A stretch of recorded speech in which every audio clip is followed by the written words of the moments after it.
भोजन क्या है। गाय को उसका भोजन पता होता है कि नहीं पता होता, गाय के आगे मांस डाल दो वो नहीं खाएगी, शेर को भी पता है उसके आगे घास डाल दो वो नहीं खाएगा। और मनुष्य से पूछो भैया आपका भोजन क्या है, मनुष्य कहेगा कुछ भी ला दो, भूख लगी हो सब कुछ खा जाऊंगा। और याद रखना ऑस्ट्रेलिया, ताइवान, चाइना ये ऐसे देश हैं जहां मरे हुए बच्चों का मांस तक खाया जाता है। जो बच्चे गर्भ से मरे हुए पैदा होते हैं ये लाखों में बिकता है इनका मांस। विचार कीजिए कितना पतित हो गया मनुष्य, से पता है इसका भोजन क्या है। आयुर्वेद से पूछते हैं इसका भोजन क्या है, तो वेदों में आयुर्वेद के ग्रंथों में श्रेणी है, लंबी श्रेणी की। मनुष्य को वेद मंत्र है, वेद मंत्र कहते हैं ये चीजें खानी चाहिए। अच्छा वेद मंत्र ये भी कहते हैं कि ये चीजें नहीं खानी चाहिए। अब कैसे पता करें कि इसका लॉजिक क्या है, हमारे विषय में किस लॉजिक के साथ इस बात को कहा। क्योंकि मुसलमानों की भी एक शैली, एक मुसलमानों की भी एक सूची है, वो कहते हैं गाय खानी चाहिए, सूअर नहीं खाना चाहिए, पर लॉजिक क्या लॉजिक मुझे नहीं पता। ईसाइयों का कोई लॉजिक ही नहीं, ईसाई कहते हैं कुछ भी खा लो। अब सनातन धर्मियों ने, जब सनातन धर्मी कहते हैं, आर्य समाजी कहते हैं कि हमारा काम लॉजिक के साथ करते हैं, तो आइए लॉजिक ढूंढने का प्रयास करते हैं। हमारे विषय में किस लॉजिक के साथ कहा कि वेदों में ये चीजें खानी है और ये चीजें नहीं खानी। उससे पहले ये भी आपको दिखा देता हूं, बर्तनों के संबंध में है। अगर आप घरों में दाल या चावल बनाते हैं तो दाल चावल में जो झाग निकलते हैं ये अमृत के समान होते हैं। कितनी महिलाएं जानती हैं इस बात को, हाथ में अन्य कोई महिला, जो झाग है ये अमृत के समान होते हैं, ये झागों को खाना चाहिए।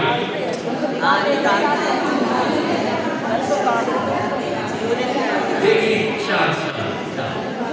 मैं पिछले कुछ सालों से गुरुकुल में पढ़ा हूँ और गुरुकुलों की आचार्य की एक शैली है, वो कटा कटाया नहीं देते। वो आप पहले आपको भ्रमित करेंगे फिर नॉलेज देंगे। तो मैंने आपको भ्रमित किया, वास्तव में ये जो झाग होते हैं ये जहर है, इन्हें हमेशा निकालना चाहिए 10-15 मिनट, उसके बाद ही आपको भोजन बनाना है। ये झाग कभी शरीर में नहीं जाने चाहिए, तो झाग निकाल कर भोजन करेंगे, अन्यथा यूरिक एसिड बढ़ेगा, घुटनों के दर्द बढ़ेंगे, जॉइंट्स पेन बढ़ेंगे और सबसे बड़ी समस्या नसों की समस्याएं पैदा होंगी। नसों में दर्द होगा, वेरिकोज वेन्स, ये बीमारी शुरू हो जाएगी, नसें बाहर निकलने लगेगी। तो कभी भी झाग निकाल कर ही आपको दाल और चावल बनाना है, ठीक है, सहमत है? सर कुकर में कैसे निकाले झाग ये बताइए। पहले निकाल के तो मैंने लॉजिक क्या किया, झाग निकालने हैं। अब आप कुकर का प्रयोग करते हैं तो आप खुद माइंड लगाओ, क्या कुकर का प्रयोग करना चाहिए कि नहीं करना चाहिए। फिर भी एक तरीका है, कुकर का प्रयोग करना नितांत आवश्यक है तो पहले 15-20 मिनट झाग निकाल दो, फिर कुकर का ढक्कन लगाओ, तो हानि कम हो जाएगी, पर हानि फिर भी होगी। तो उस हानि को कुछ हद तक कम किया जा सकता है। अब अगले लॉजिक की तरफ चलते हैं, क्या खाना है क्या नहीं खाना। दो लॉजिक दूंगा आपको, इस आधार पर आपकी पूरी किचन को छानबीन करेंगे कि इस आधार पर किचन में कितने जहर और कितने अमृत। पहला लॉजिक, मनुष्य के शरीर का तापमान कितना होता है? 37 डिग्री।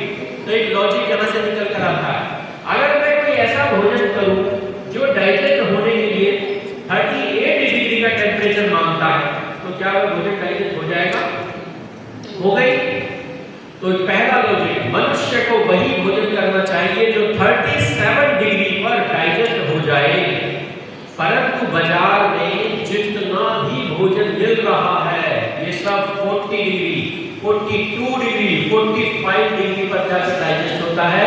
और जो चीज डाइजेस्ट नहीं होगी वो क्या बनाएगी? Bad cholesterol. और बैड कोलेस्ट्रॉल बनेगा तो वो सारी बीमारियां होंगी जो शुरू में मैंने बता दी थी। तो इसलिए पहला लॉजिक, हमारे ऋषियों ने एक लिस्ट बनाई और कहा ये चीजें खानी है, और जितनी चीजें ऋषियों ने कहा खाने के लिए, आपको आश्चर्य होगा एक भी वस्तु ऐसी नहीं है जिसको डाइजेस्ट होने के लिए 37 डिग्री से अधिक का तापमान चाहिए। अभी किचन में ले जाऊंगा, आपको दिखाऊंगा। दूसरा लॉजिक, ये शरीर प्रकृति के तत्वों से बना है और प्रकृति जितना भी भोजन बनाती है सब केमिकल प्रोसेस के द्वारा ही बनाती है। केमिकल्स बनते हैं कि बनते हैं? आप फल खाओ, किसी में सिट्रिक, किसी में किसी में एसिडिक एसिड, सब में अलग अलग केमिकल्स हैं।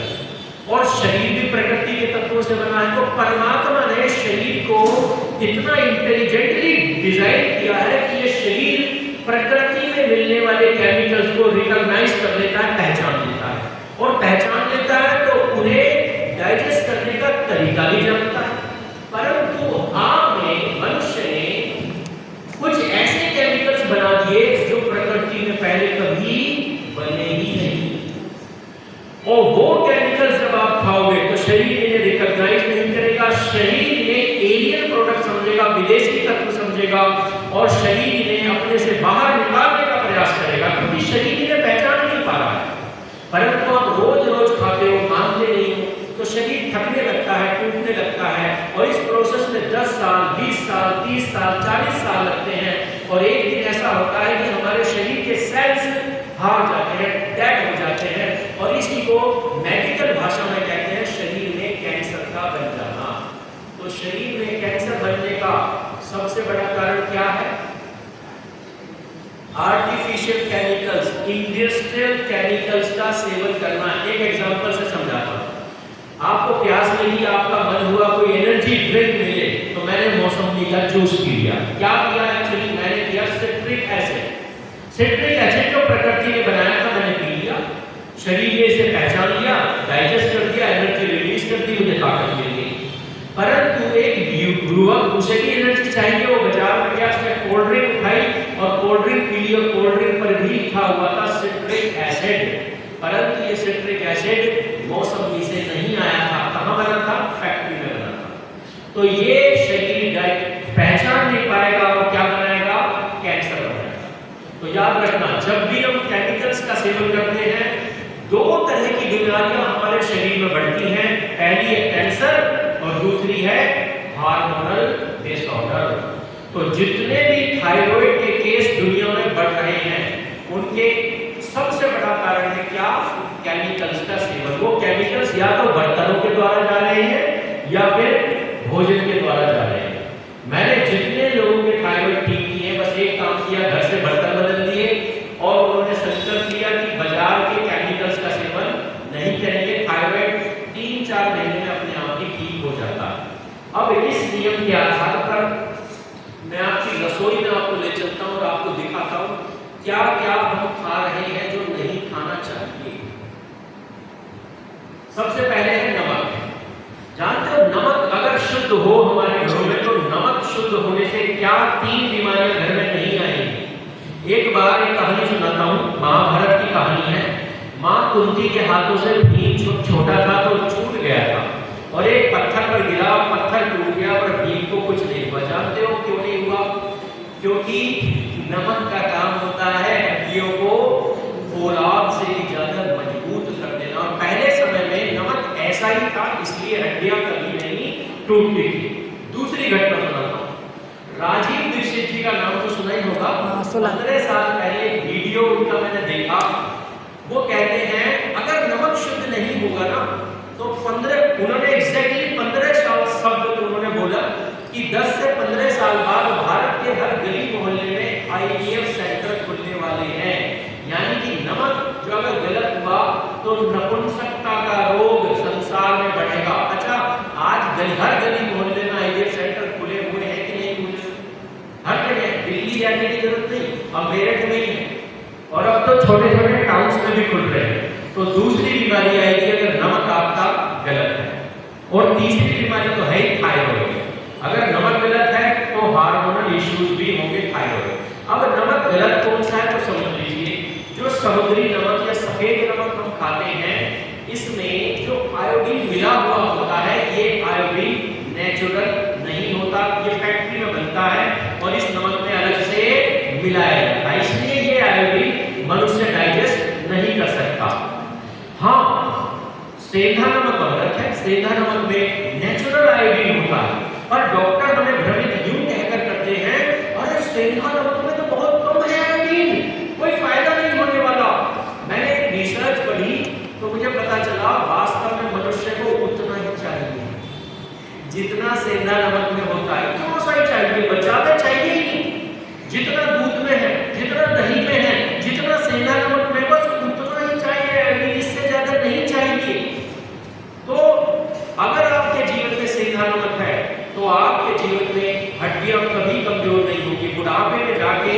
60 साल तक ऐसी स्थिति आ जाती है कि एक बार गिर गए तो हड्डी टूट गई, फिर वो कभी नहीं जुड़ती, केवल इसलिए कि हमने पिछले 60 सालों से शुद्ध नमक खाए हैं। तो सेंधा नमक खाना शुरू कीजिए। पर मजे की बात, स्क्रीन पर आपको 2 नमक दिख रहे हैं, ये दोनों ही सेंधा नमक है। एक है सफेद रंग का सेंधा नमक। अभी मैं मेरठ में जैसे ही घुसा तो एक घोड़ा गाड़ी खड़ी हुई थी, उसमें बड़े बड़े डले रखे हुए थे सेंधा नमक के, सफेद रंग के सेंधा नमक। तो मैं आपसे जानना चाहता हूँ कौन सा नमक शुद्ध है और कौन सा जहर है, सफेद या लाल? लाल रहते हैं, लाल खाना चाहिए, लाल खाते वो हैं। जहर है। लाहौरी नमक। वास्तव में जो सफेद रंग का नमक आप देख रहे हैं, ये भारत में पहले कभी आता ही नहीं था।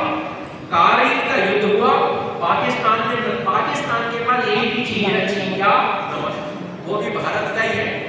तो उसने पाकिस्तान में टैक्स लगा दिया। तो भारत सरकार को आयुर्वेद की नॉलेज थी नहीं, भारत सरकार ने कहा हम ईरान से ले लेंगे नमक। और ये जो ईरान से आ रहा है ना सफेद नमक, गूगल पे सर्च करोगे तो ये क्या है, इसमें हैवी मेटल्स होते हैं, ये जहर है, ये कैंसर बना रहा है, ये हार्मोनल इश्यूज बिगाड़ रहा है। इसलिए अगर कोई भी नमक आपको सफेद रंग का या हल्का गुलाबी रंग का सेंधा नमक बेचे या आप प्रयोग करो तो समझ लेना ये जहर है। 50, 60, 70, 80 रुपए तक मात्रा में मिलता है इस रेट में, इसे बिल्कुल नहीं लेना। और आश्चर्य है, भारत का कोई भी इंडस्ट्रियलिस्ट मुझे ये लाल नमक बेचते हुए आज तक नहीं मिला। यहाँ तक कि मैंने सदगुरु से भी मंगवाया, बाबा रामदेव की दुकान पर भी जाकर लिया, सब क्या बेच रहे हैं, सफेद नमक ही बेच रहे हैं।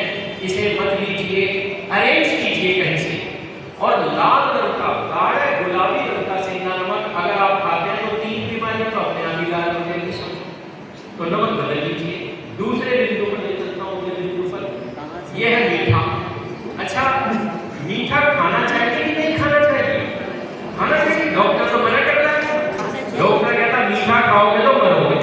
अब आओ ऋषियों से पूछते हैं। हमारे ऋषियों ने कहा कि मीठा तो ऐसी चीज है कि मीठा खाने के लिए बहाने खोजो।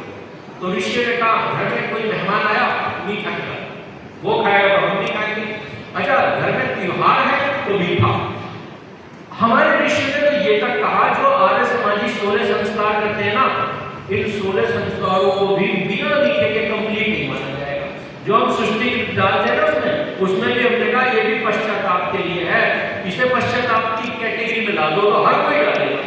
यानी कि हमारे ऋषि ने कहा मीठा कभी छोड़ना नहीं, और डॉक्टर कहते हैं मीठा कभी खाना नहीं। तो किसकी बात माने?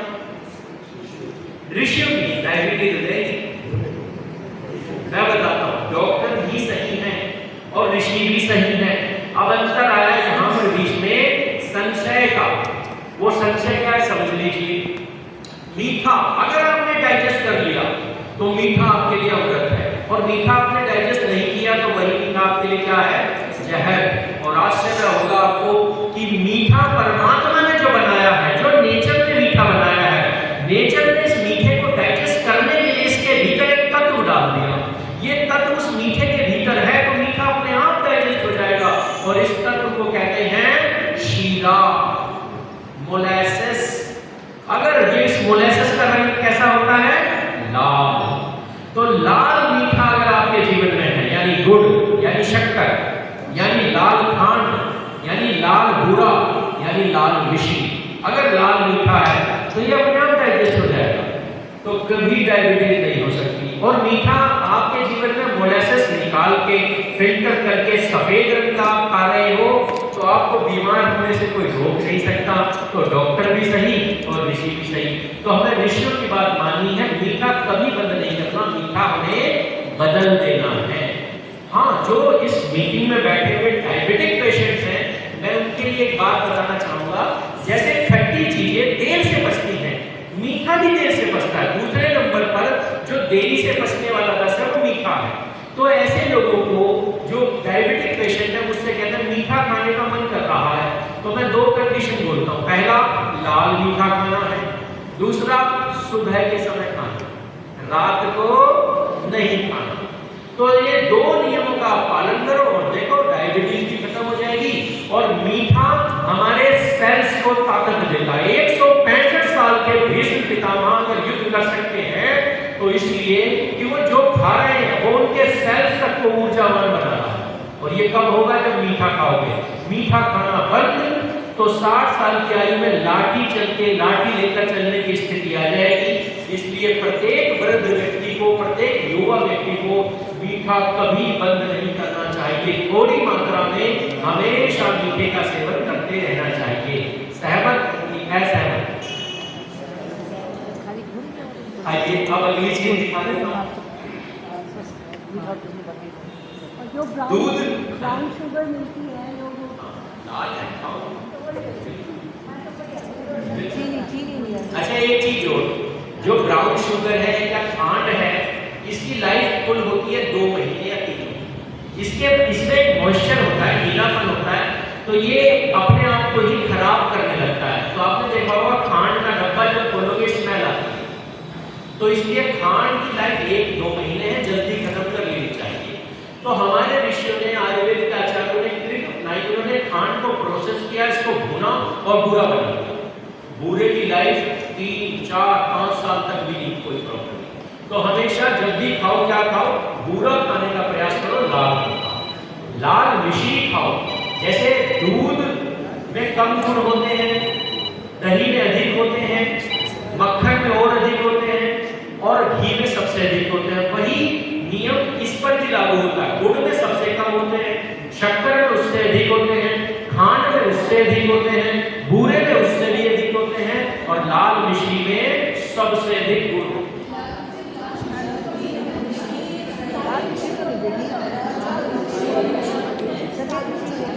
लाल मिश्री आपने इसलिए नहीं देखी क्योंकि लाल मिश्री बनाना ही बंद कर दिया लोगों ने, उसमें बचत ही नहीं होती।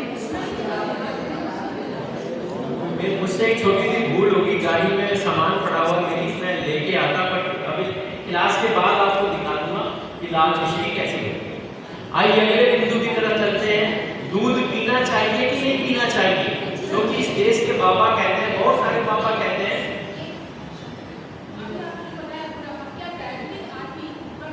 मैंने अभी नहीं बताया ना, अगर डायबिटिक हो और मीठा खाना है तो एक ही नियम है, वह लाल हो और वह सुबह के समय खाना है। डायबिटिक हो तो थोड़ी मात्रा में लीजिए और धीरे धीरे जो नियम बता रहा हूँ, डायबिटीज अपने आप ठीक हो जाएगी, फिर ज्यादा मात्रा में लीजिए, धीरे धीरे वो गोलियां भी ठीक होती चली जाएगी। फिलहाल डायबिटीज के संबंध में एक प्रश्न पूछता हूँ आप लोगों से, उत्तर आप लोगों से चाहिए। एक व्यक्ति जिसने जीवन में कभी मीठा नहीं खाया, उसे मीठा पसंद ही नहीं, क्या उसे कभी डायबिटीज हो सकता है कि नहीं? होती है। इसका मतलब डायबिटीज का मीठे से संबंध नहीं है। डायबिटीज का संबंध है उस भोजन से जिसे आप डाइजेस्ट नहीं कर पाओगे।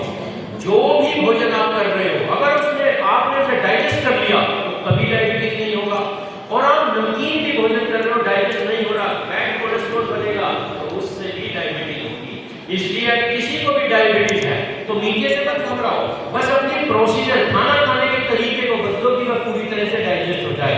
2 भोजन के बीच में 8 घंटे का गैप देना है दिन के समय, और रात्रि के समय यही गैप 16 घंटे का होना चाहिए। अगले बिंदु पर, दूध मनुष्यता के लिए अमृत है। श्री राम ने पिया, कृष्ण ने पिया, विश्व ने पिया। परंतु आजकल जो दूध हम पी रहे हैं पैकेट वाला, इसमें मेलामाइन मिला हुआ होता है। मेलामाइन एक प्लास्टिक है, ये दूध को गाढ़ा करने के लिए मिलाया जाता है।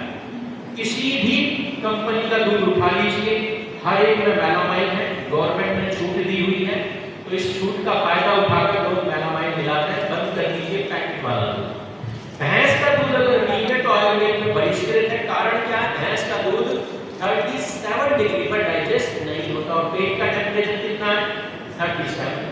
तो भैंस का दूध पिएंगे, बैड कोलेस्ट्रॉल बनेगा और आगे चल के हार्ट की समस्याएं पैदा होंगी, शरीर में ब्लॉकेज होगा, नसों में ब्लॉकेज होगा, समस्याएं पैदा होती चली जाएंगी। इसलिए जो भैंस का दूध पीता है उन्हें हार्ट अटैक होते हैं या आगे चल के डायबिटीज हो जाती है या हार्ट की समस्याएं।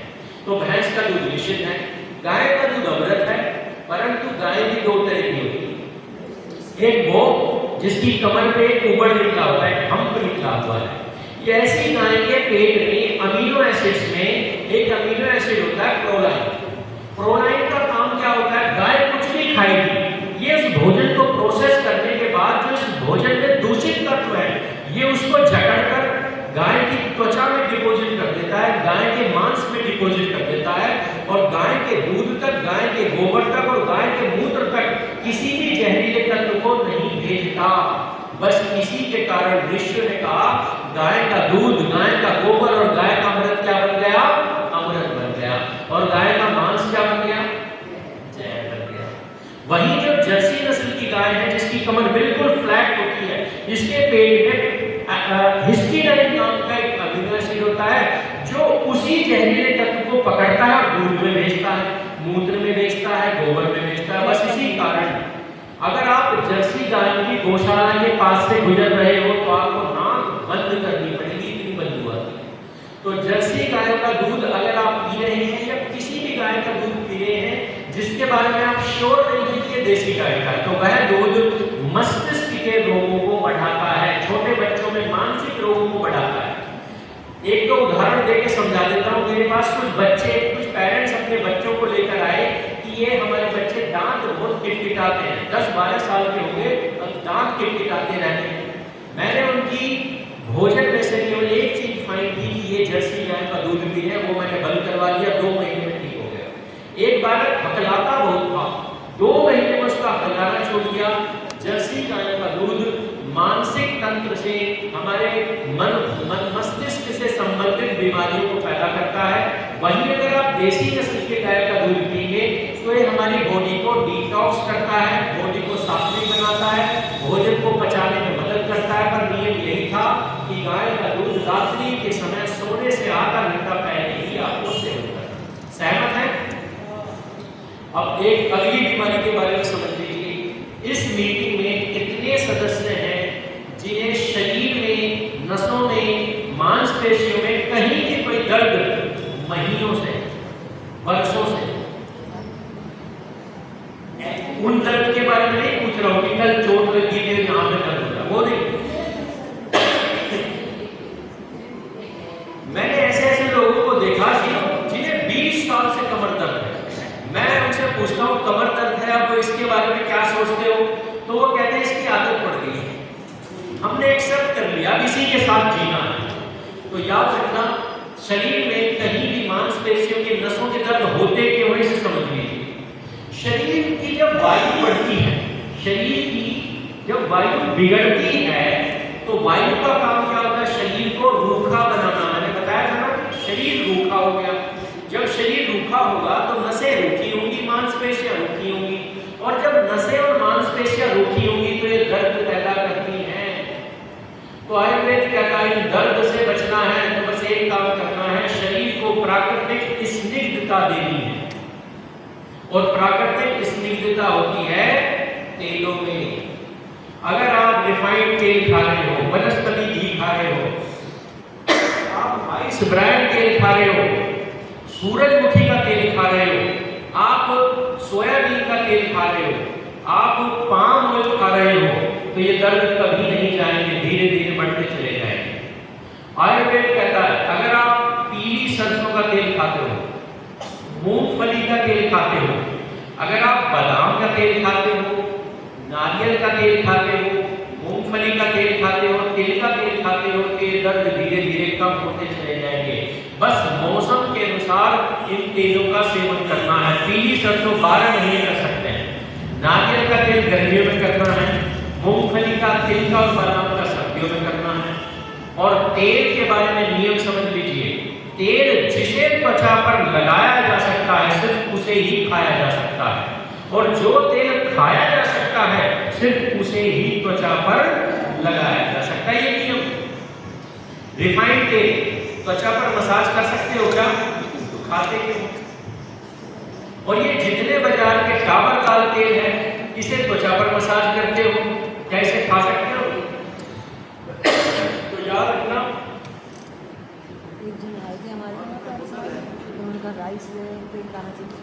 तेल हमेशा वही खाने हैं जो आप त्वचा पर लगा सको, अन्यथा न खाने हैं न त्वचा पर लगाने हैं।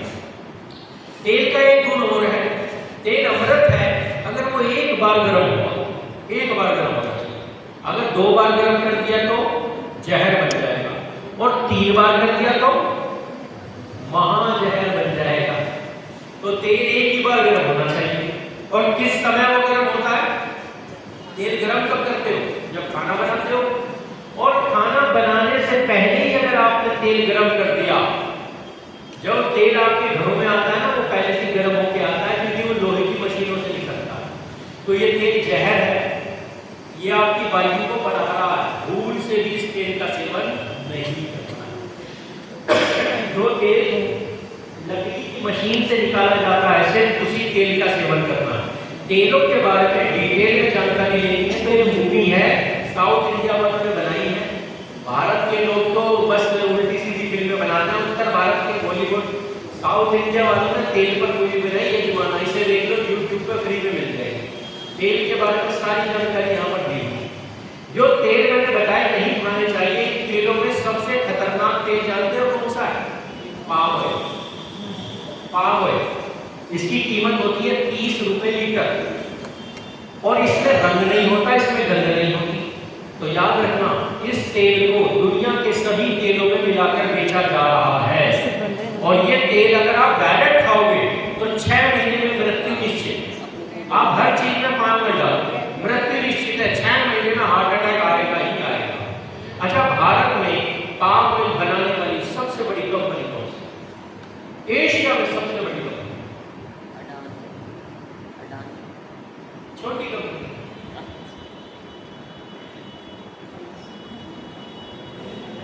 पतंजलि का अरुणाचल प्रदेश में सबसे बड़ी फैक्ट्री लगाई है पतंजलि ने पाम ऑयल बनाने। और आश्चर्य, पतंजलि वाले बाबा भी जानते हैं कि यह तेल खतरनाक है, इसलिए वो इतने दयालु हैं कि अपने किसी भी स्टोर पर पतंजलि का पाम ऑयल नहीं बेचते। चैलेंज देता हूं, किसी भी पतंजलि के स्टोर पर चले जाओ, वहां पर पाम ऑयल नहीं मिलेगा, क्योंकि अगर आप डायरेक्ट खाओगे तो मर जाओगे। इसीलिए गवर्नमेंट ने एक रूल बनाया कि पाम ऑयल को दूसरे तेलों में मिलाया जा सकता है। उसके बाद से सभी कंपनियां पाम ऑयल तेलों में मिलाकर बेच रही है। इसलिए आप तेल, अगर जो बाजार में मिलने वाले तेल है ये खाओगे तो ये आपको कभी लाभ नहीं देगा। तो आपको शुद्ध तेल लेना है, बिना मिलावट का लेना है, कोई ब्रांडेड तेल नहीं लेना, लकड़ी की घानी से निकला हुआ तेल लेना है। और अगर इन तेलों का सेवन करेंगे, गारंटी देकर जाऊंगा, 3 महीने के अंदर आपके शरीर के जो नसों के दर्द है, मांसपेशियों के दर्द है, अपने आप ही ठीक होने लगेंगे। तो मैं नहीं जानता आप कहां से निकलो, घर से बाहर ढूंढो, अगर नहीं मिलते तो लगवाओ लोगों से। 10 साल पहले जब मेरे अंदर इच्छा जगी राजीव दीक्षित जी का व्याख्यान सुनने की, मुझे गाय का दूध पीना है, और गाय पूरे हरिद्वार में कहीं है ही देसी नस्ल की, तो मैंने और मेरे पिताजी ने मिलकर 2 गाय खरीदी और एक गोपालक को दी, पलवाई, तब दूध पीना शुरू किया। तो आप भी अपने स्थान, अपने लेवल पर मेहनत करो, तब आपको ये चीजें मिलेंगी। और आज भी शुद्ध चीजें मिलती हैं, बस आपको खोजनी है। मैं आपको बताऊंगा कहां से मिलेंगे। अगले बिंदु पर ले चलता हूं आपको। अगर इस मीटिंग में बैठे हुए किसी भी सदस्य के पेट में कब्ज है और बरसों से है, पेट में कुछ भी खाएंगे डाइजेस्ट नहीं होता, दर्द होने लगता है, गैस बनने लगती है, एसिडिटी होने लगती है, तो इसका मतलब क्या है? हमारी आंतें रूखी हो गई है वायु के प्रभाव में। और जब आंतें रूखी होती हैं तो सिकुड़ जाती हैं, और जब आंतें सिकुड़ जाती हैं तो डाइजेशन पुअर हो जाता है। और इन्हें रूखा बनाने का सबसे बड़ा कारण है गेहूं का आटा। आयुर्वेद कहता है गेहूं अमृत है, अगर दलिए के रूप में खाया जाए, सूजी के रूप में खाया जाए, पर ये जहर है अगर आटे के रूप में खाया जाए। तो गेहूं का आटा बंद कर दीजिए। और उसके अलावा मौसम के अनुसार ज्वार, बाजरा, रागी, मंडवा, चना, चावल, जो भी आटा मिले इस तरह का, वो आप आटा बदल लीजिए, डाइजेशन अपने आप अच्छा होने लगेगा। गेहूं के आटे में 0% फाइबर होता है, फाइबर ना के बराबर। और ग्लूटिन, एक जहरीला पदार्थ जो आंखों से चिपक के आंखों को रूखा बनाता है, ये सबसे अधिक होता है। इसलिए गेहूं को आटे के रूप में बंद कर दीजिए, दूसरे आटों को सेवन करना शुरू कीजिए। 3-4 महीने में पेट का डाइजेशन बढ़ जाता है। अभी आगे विरुद्ध आहार आएगा, वहां पे बताऊंगा। अगले बिंदु पर अगर आप होटल का खाना खाना पसंद करते हैं घर से बाहर जाके, तो मैं बता दूं 50 साल पहले जब मैं हरिद्वार से आया और बताते हैं 50 से 60 साल पहले हरिद्वार में कोई होटल ही नहीं था। यहाँ से आपके क्षेत्र से भी लोग हरिद्वार में जाते होंगे गंगा जी नहाने, तो खाना कहाँ खाते थे? होटल तो थे ही नहीं, तो खुद ही खाना बनाते थे, खाना बनाने का सामान ले जाते थे। और 1-2 धर्मशालाएं हुआ करती थी जहाँ बड़ा सस्ता और बड़ा सरल सा खाना मिलता था। ये होटल इंडस्ट्री ने जो बूम किया है, ये पिछले 40 सालों में किया है। जानते हो किस कारण होटल इंडस्ट्री बूम की? घर की महिलाओं को घर का खाना अच्छा नहीं लगता, बाहर जाके खाना अच्छा लगता है। इसका कारण जानते हो? अजीनोमोटो नाम का एक केमिकल जो चाइना की लेबोरेटरी ने बनाया था। और इस केमिकल का एक काम है, इसे पूरे में भी मिला दोगे ना और उसे भी चला के किसी मेहमान को खिला दोगे, वो भी कहेगा वाह मजा। इसका काम ही है सड़े हुए खाने को टेस्टी बना देना। अब जब इसका प्रॉपर्टी इतनी जबरदस्त है तो इसका लाभ जानकर कौन उठाता है? एक ठेले वाले से लेके 5 स्टार होटल तक। और सरकार ने बैन नहीं किया। सरकार कहती है खूब डालो। मैंने ग्राफ देखा, हर साल भारत के अंदर अजीनोमोटो की खपत लगातार बढ़ती चली जा रही है।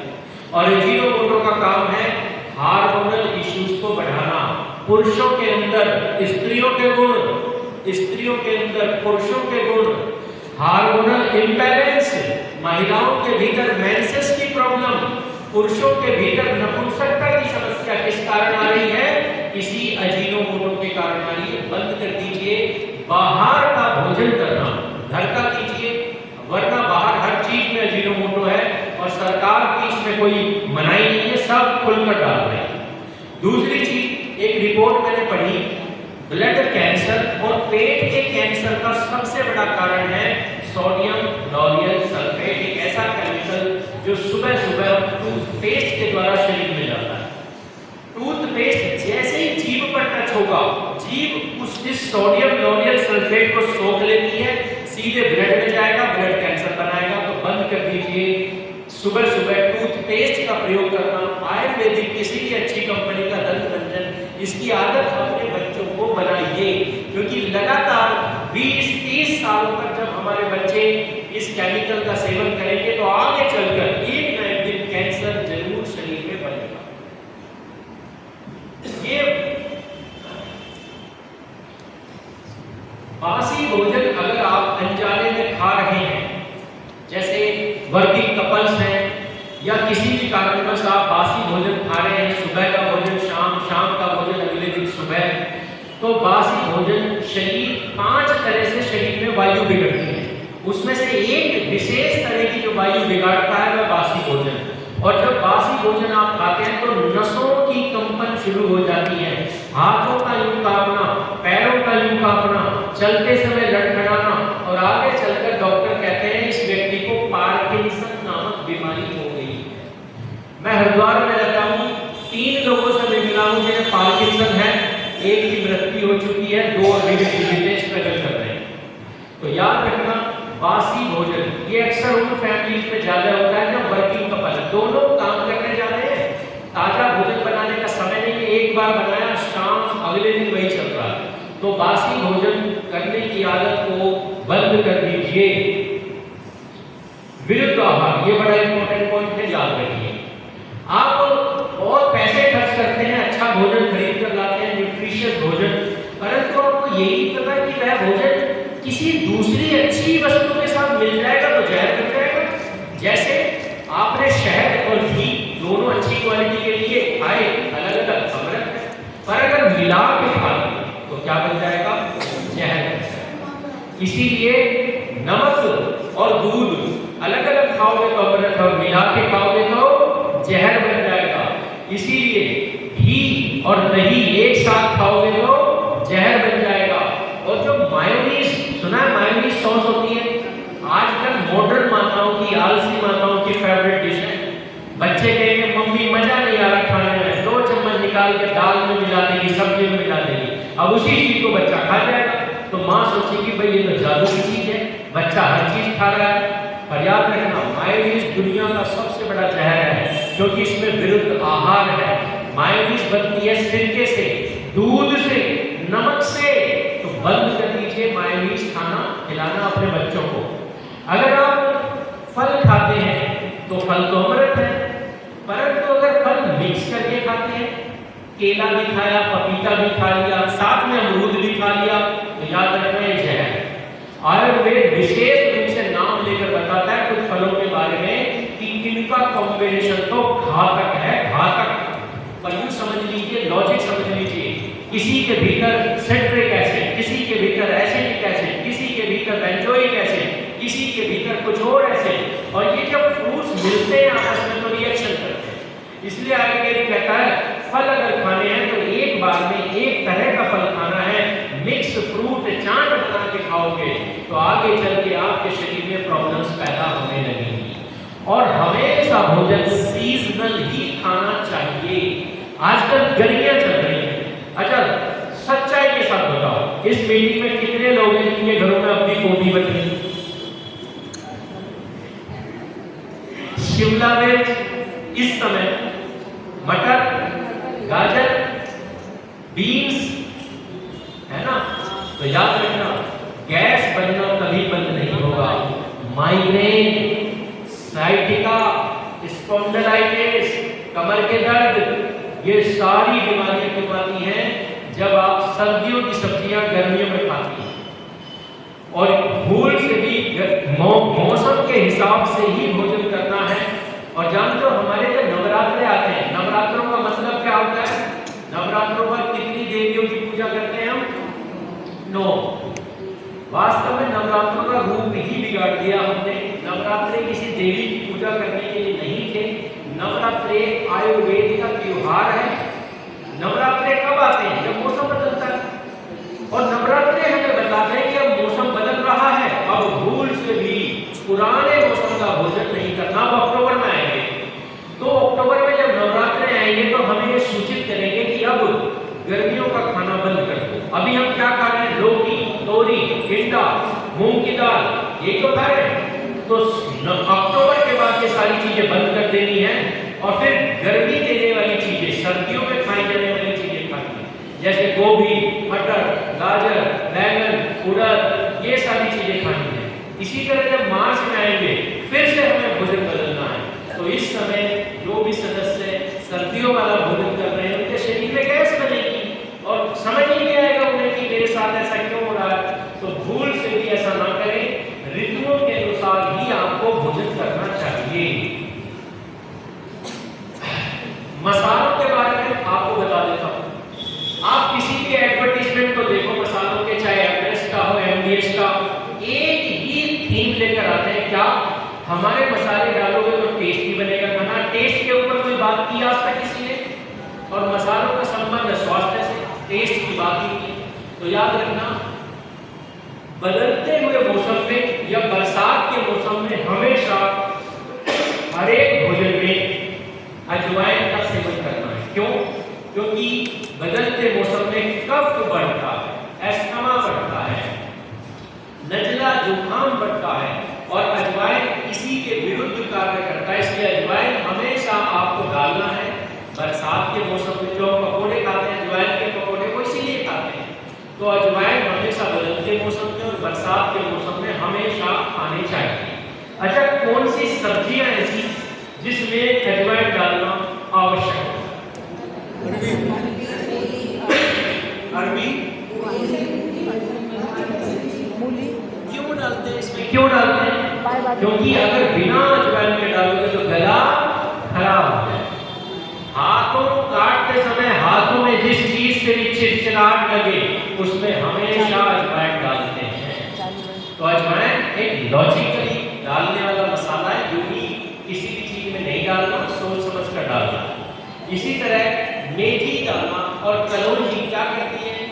इनमें कुछ विशेष स्वाद नहीं होता, कलौंजी में तो बिल्कुल भी नहीं होता, फिर भी डाली जाती है।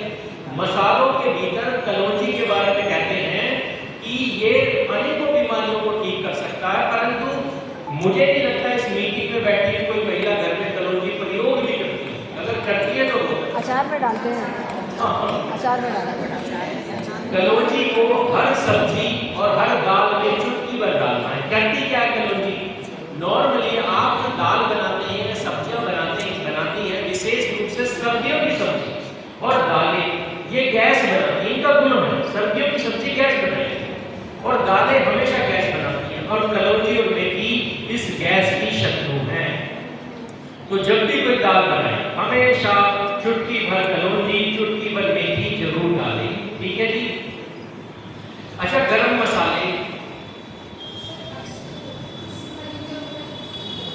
वो गरम होना सर्दियों के लिए, जो नहीं अभी उसी का गरम मसाले क्या होते हैं वास्तव में, शरीर को गर्मी देते हैं, ठंडक देते हैं।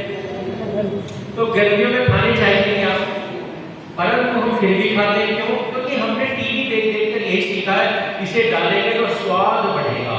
और याद रखना, गरम मसाले शरीर में पित्त की मात्रा बढ़ाते हैं और गर्मियों में अगर गरम मसाले खाओगे तो अल्सर होगा, एसिडिटी बनेगी, त्वचा के रोग होंगे, मुहासे आएंगे, अनेकों बीमारियां आएंगी।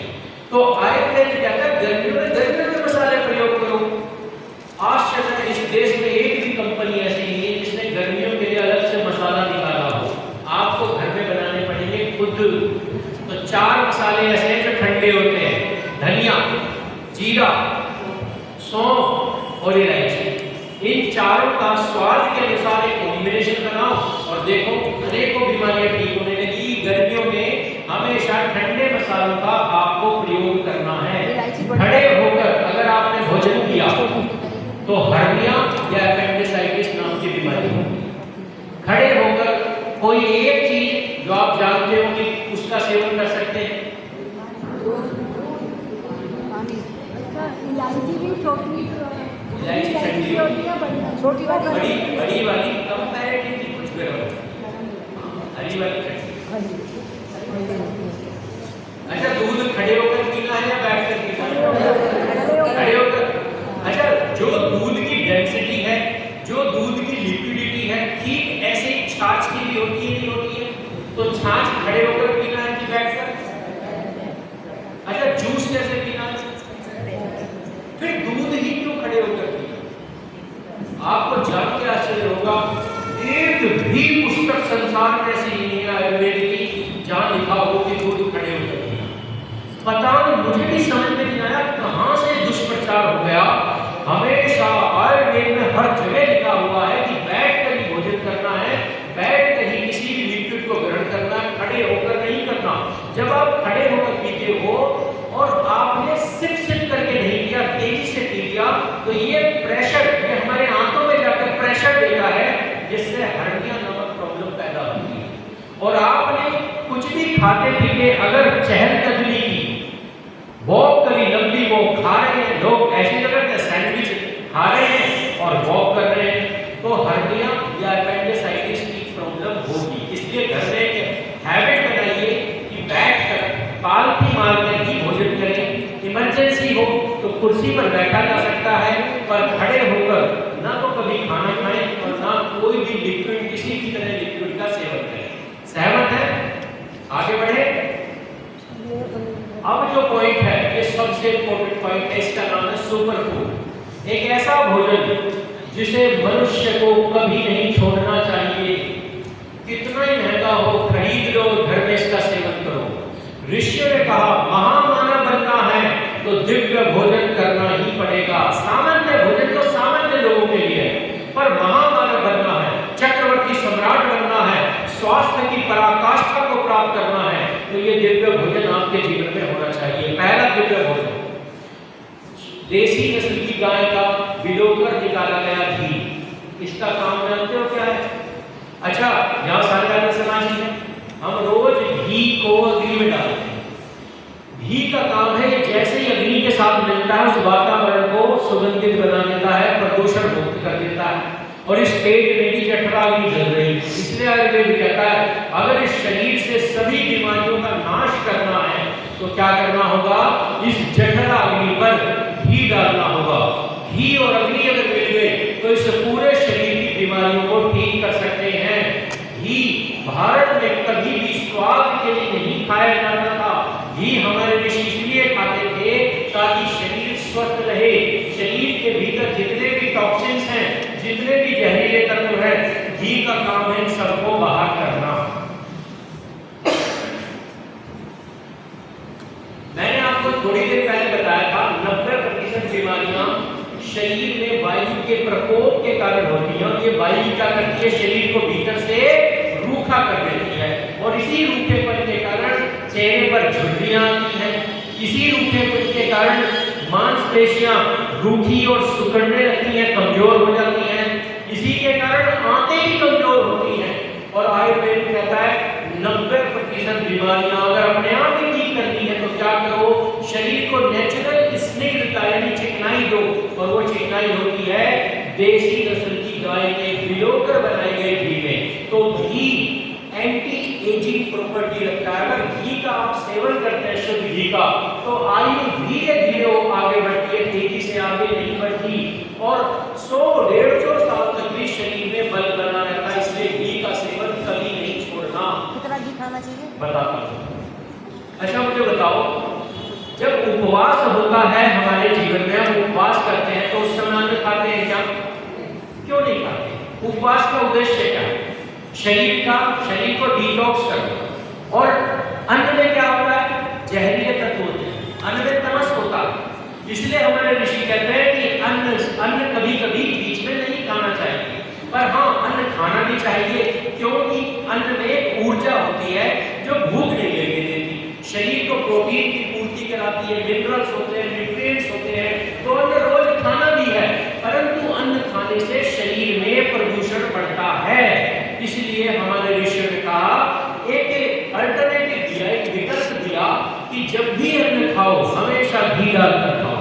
तो याद रखना, हमारी संस्कृति रही, रूखी रोटी खाओगे तो मरोगे और चुपड़ी रोटी खाओगे तो जियोगे। इसीलिए आज भी बिहार के लोग जब लिट्टी चोखा खाते हैं तो लिट्टी को घी में डुबाते हैं। एक दिन मैंने एक भाई से पूछा, भाई क्यों डुबा रहे हो? तो कहता टेस्ट के लिए। उसे पता ही नहीं, संस्कृति समाप्त हो गई, विद्या समाप्त हो गई, प्रचलन में चीजें हैं। राजस्थान के एक व्यक्ति ने पूछा, भाई से दाल बाटी को घी में क्यों डुबाते हो? वो कहता टेस्ट के लिए, उसे पता ही नहीं। तो भारत में जितनी भी चीजें, चाहे पंजाब चले जाओ, हरियाणा, गुजरात, मध्य प्रदेश, महाराष्ट्र, यहाँ अन्न बिना घी के नहीं खाया जाता, क्योंकि यहाँ आज भी परंपराएं हैं। घी का काम होता है बॉडी के भीतर उस भोजन को पचाना, बॉडी को डिटॉक्स करना, बीमारियों को शरीर से बाहर निकालना। परंतु अगर गलती से भी आपने घी के चक्कर में ये वाला घी खा लिया, पतंजलि का घी खा लिया, श्री श्री का खा लिया, ऑर्गेनिक इंडिया का खा लिया, अमूल का, मदर डेयरी का खा लिया, इंडिया डिलाइट का, कंट्री डिलाइट का खा लिया, तो याद रखना इन कंपनियों के जो लोगो हैं वो जर्सी गाय है। अब पतंजलि का घी आप लेने जाते हो, कभी आपने देखा पतंजलि पर किस गाय का फोटो छपा हुआ है? हार पार गाय का। तो उस गाय को देखकर क्या लगता है? देसी गाय का घी है, ऐसे तो लगता है। मैंने भी 200 साल खाया यही सोचकर, बाबा रामदेव तो हमें बड़ा पवित्र घी खिला रहे हैं, हार पार गाय का। पर एक दिन डब्बा पलट लिया पीछे, तो पीछे डब्बे के पीछे लिखा हुआ था मैन्युफैक्चर्ड बाय आरोग्य डेयरी प्रोडक्ट। और जब आरोग्य डेयरी की वेबसाइट को खोला तो आरोग्य डेयरी का जो लोगो था वो क्या था? जर्सी का। तो हम वर्षों से देसी समझकर क्या खा रहे हैं? विदेशी गाय का क्रीम से निकाला गया बटर ऑयल खा रहे हैं। ऐसा घी खाओगे तो मरोगे, क्योंकि ये घी सीधे सीधे कोलेस्ट्रॉल बढ़ाता है। आयुर्वेद कहता है घी बनने की प्रोसीजर में बीच में दही बननी जरूरी है, उस दही से मक्खन निकलना जरूरी है। घर में जो माताएं सीधे मलाई से घी बना सकती हैं, ये सोचकर अरे देखो कितना बढ़िया काम किया, सारी मलाई का घी बना दिया। अगर मलाई से घी बनाओगे तो 15 लीटर घी से 15 लीटर दूध से 1 लीटर घी बन जाएगा। और इसे भिगोगे, मक्खन लगाओगे, दही बनाओगे तो 30 लीटर से 1 लीटर बनेगा। बस यही कारण है जो असली घी है वो कम से कम 2-2.5 हजार रुपए लीटर होता है। और ये जो बाबा आपको खिला रहे हैं या जो भी लोग आपको खिला रहे हैं 500, 600, 700, 800, 1000 रुपए में, ये शुद्ध घी नहीं है। घी बदल लीजिए। घी अगर आपके जीवन में शुद्ध है, आप गिनते रहिए बीमारियां। ऐसा व्यक्ति जो शुद्ध घी खाता है, स्पेशली रात के समय गर्म पानी में या गर्म दूध में मिला के 2 चम्मच, ऐसे व्यक्ति को कभी डायबिटीज नहीं हो सकती, ऐसे व्यक्ति को हार्मोनल इश्यूज नहीं होंगे, आईबीएस की समस्या, कोलाइटिस की समस्या, अपचन की समस्या, अगर रात को सोते समय 2 चम्मच घी गर्म पानी के साथ आप ले रहे हैं तो ऐसे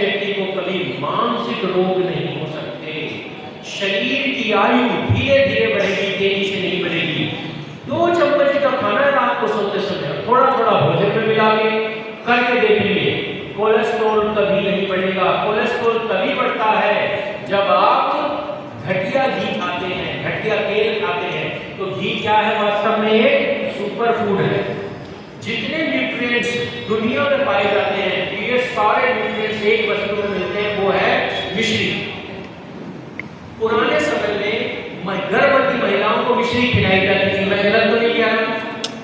श्री कृष्ण मिश्री खाते थे, राम मिश्री खाते थे, माखन के साथ मिलाकर खाते थे। और आज जो मिश्री बाजार में है सफेद रंग की, ये चीनी से बनी, ये जहरीली है, ये बीमारियां बना रही है। असली मिश्री लाल रंग की होती है, जो लाल खांड से बनती है। ये मिश्री अगर आपके जीवन में है तो याद रखना, न तो कैल्शियम कम होगा, ना हीमोग्लोबिन कम होगा, ना आयरन कम होगा, ना फास्फोरस कम होगा।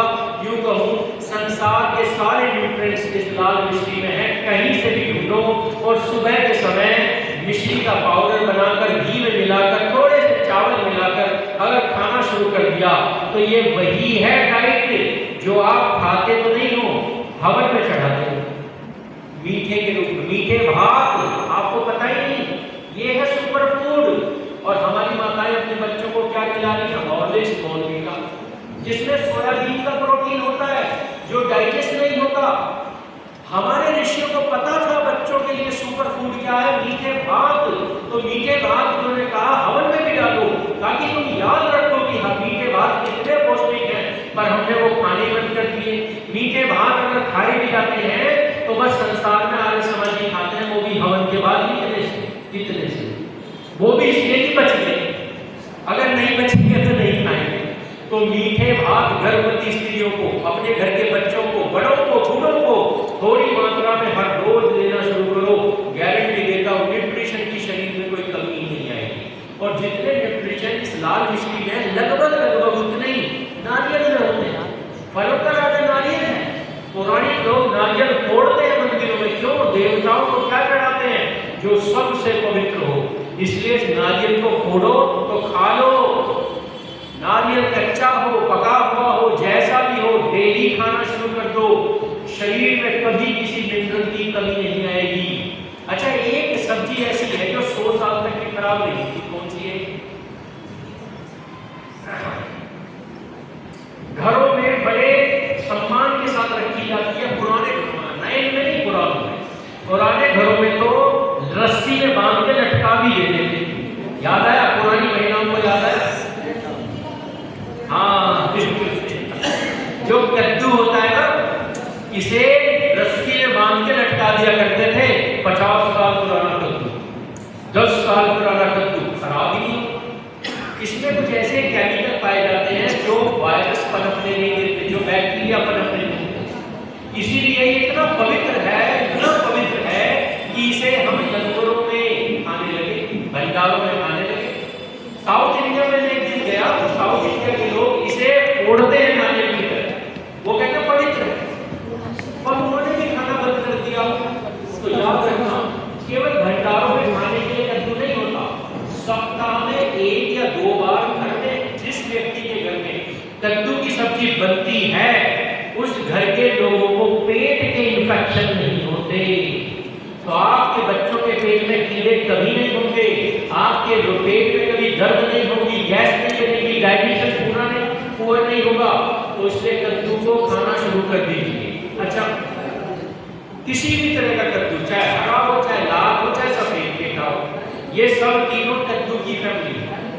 हर ऋतु कोई भी कद्दू, बस इतना है जो पीला होता है थोड़ा गर्म होता है, जो हरा है वो बीच का होता है, जो सफेद पेटा होता है थोड़ा ठंडा होता है। तो मौसम का थोड़ा थोड़ा चयन कर लीजिए, परंतु ये 12 महीने खाने की वस्तु है, खाना शुरू कर दीजिए। अच्छा, मुझे बताओ कोई ऐसी वस्तु जब बालक पैदा होता है तो पैदा हुए बालक को खिलाई जाती है माँ के दूध के अलावा? अच्छा, ये हमारी परंपराएं हैं, संस्कार है कि नहीं? और कौन सा संस्कार, कौन सा संस्कार है जिसमें हम शहद चटाते हैं बालक को? बिल्कुल सही, हम विज्ञान भूल गए, परंपराएं याद नहीं। इसके पीछे का साइंस क्या है? तो याद रखना, हम पैदा हुए बच्चे के होठों पर शहद लगाते हैं। एक सूचना है, जानकारी है कि शहद इतनी पवित्र वस्तु है संसार में, जो पैदा हुआ बच्चा भी डाइजेस्ट कर सकता है। और डायबिटीज नहीं होगी। इतने अच्छे बैक्टीरिया उसमें होते हैं कि बच्चे का डाइजेशन स्ट्रॉन्ग हो जाएगा।